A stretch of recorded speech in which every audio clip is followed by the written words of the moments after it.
Multiple strategies use ചെയ്യുന്നത് ഒരു issue ഒന്നുമല്ല.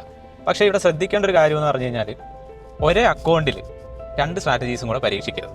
കാരണം വേറെ ഒന്നും അല്ലല്ല, നമുക്ക് അതിൻ്റെ ഒരു ട്രാക്ക് കിട്ടത്തില്ല. അതായത് ഏത് സ്ട്രാറ്റജിയാണ് നല്ല പെർഫോമിങ്, ഏതിൽ നിന്നാണ് നിങ്ങൾക്ക് കൂടുതൽ റിസൾട്ട്സ് കിട്ടുന്നത് എന്നുള്ള കാര്യങ്ങളൊന്നും പ്രോപ്പറായിട്ട് മനസ്സിലാകത്തില്ല. അപ്പോൾ എൻ്റെ ഒരു സജഷൻ എന്ന് പറഞ്ഞു കഴിഞ്ഞാൽ 2 സ്ട്രാറ്റജി ഉണ്ടെങ്കിൽ ബെറ്റർ 2 അക്കൗണ്ട് ക്രിയേറ്റ് ചെയ്യുക. 2 അക്കൗണ്ടിലും അതിൻ്റേതായ ക്യാപിറ്റൽ റിക്വയർമെൻറ്റ് കൊടുക്കുക. അതായത് ഇപ്പോൾ സ്കാൽപ്പിംഗ് ആണ് ഒരു അക്കൗണ്ട് നോർമൽ ട്രേഡിംഗ് ആണെങ്കിൽ സ്കാൽപ്പിങ്ങിന് എപ്പോഴും കുറച്ച് ക്യാപിറ്റൽ കൊടുക്കുന്നതായിരിക്കും ബെറ്റർ. വേറെ ഒന്നുകൊണ്ടല്ല, കാരണം നമ്മളൊരു അഗ്രസീവ് മെത്തേഡ് യൂസ് ചെയ്യുമ്പോഴത്തേക്കും അറിയാം അഗ്രസീവായിട്ട് സ്കാൽപ്പ് ചെയ്യുമ്പോൾ അഗ്രസീവായിട്ട് ലോസ് വരാനും സാധ്യതയുണ്ട്. അപ്പോൾ അത് മുൻകൂട്ടി കാണുക.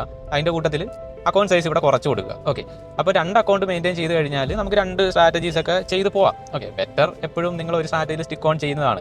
ഇനി ഇൻ കേസ് നമുക്ക് ക്ഷമയില്ലാത്ത ആൾക്കാരാണ്, എല്ലാ ദിവസവും ഡേ ട്രേഡിങ്ങിൽ നമുക്ക് അതായത് നോർമൽ സെറ്റപ്പ് വെച്ച് ട്രേഡ് ഒന്നും കിട്ടുന്നില്ല, എന്നാൽ കുറച്ച് സ്കാൽപ്പിംഗ് ചെയ്തേക്കാം എന്നൊക്കെ ആണെങ്കിൽ ഇറ്റ്സ് ഫൈൻ. ഒരു സ്കാൽപ്പിംഗ് സ്ട്രാറ്റജിയൊക്കെ യൂസ് ചെയ്യാം. പിന്നെ ഈ പറഞ്ഞ കാര്യം ശ്രദ്ധിക്കുക, മൾട്ടിപ്പിൾ സ്ട്രാറ്റജീസ് യൂസ് ചെയ്യുമ്പോൾ നമുക്ക് അതിൻ്റെ ഒരു എഫക്റ്റ് കിട്ടുന്നില്ല അല്ലെങ്കിൽ ഒരു ഗ്രോത്ത് കിട്ടുന്നില്ല എന്നുണ്ടെങ്കിൽ better we should stick on to 1 strategy. Okay.